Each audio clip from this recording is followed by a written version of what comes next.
Hi all. I just finished reading The Lost Gospel of Judas Iscariot by Bart Ehrman. Links to the right.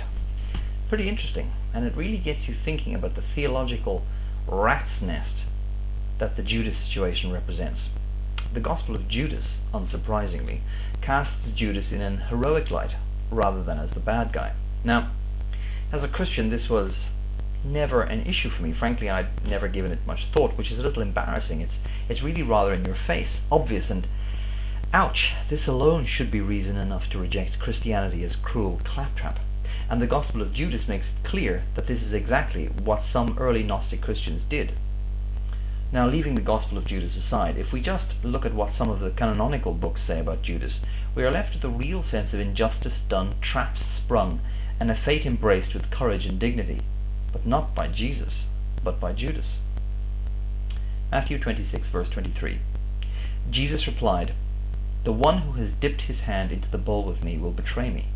The Son of Man will go just as it is written about him. But woe to that man who betrays the Son of Man. It would be better for him if he had not been born." Then Judas, the one who would betray him, said, "Surely not I, Rabbi."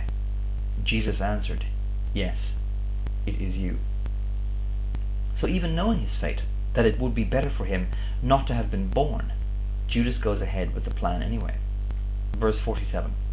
While he was still speaking, Judas, one of the 12, arrived.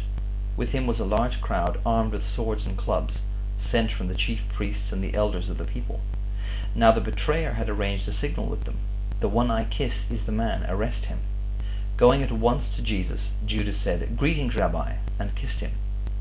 Jesus replied, "Friend, do what you came for."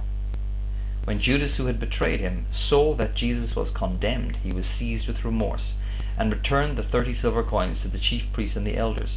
"I have sinned," he said, "for I have betrayed innocent blood." "What is that to us?" they replied. "That's your responsibility." So Judas threw the money into the temple and left. Then he went away and hanged himself. Then what was spoken by Jeremiah the prophet was fulfilled. They took the 30 silver coins, the price set on him by the people of Israel, and they used them to buy the potter's field, as the Lord commanded me. So clearly, in the topsy-turvy world of Christian prophecy, this entire business happened according to the divine plan. And an objective, fair-minded person cannot help but conclude that Judas really got the rough end of the stick here. The classical Christian position is that Jesus died for our sins.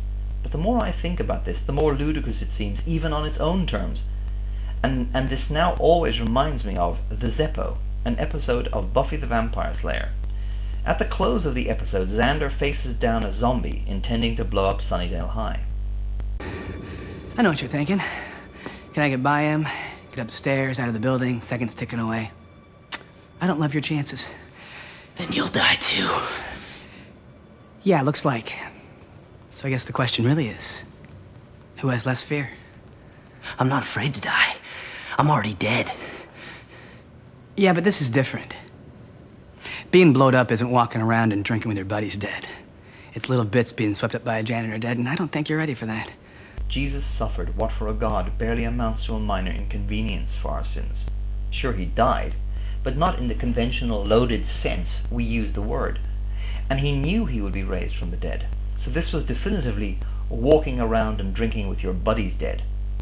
Jesus went to hell, but it was a speaking engagement, not torture. And in less than 36 hours he was resurrected into a brand new super body and quickly ensconced at the right hand of God the Father, and by all accounts will reign with him for eternity. Does this really sound like a bad deal? Especially given you've got the details and cast iron guarantees up front. Judas, on the other hand, actually dies. Little bits being swept up by the janitor dead. And if you subscribe to the more bloodthirsty Christian mythology, he died, went to hell, and has been horribly tortured there in the intervening 2,000 years.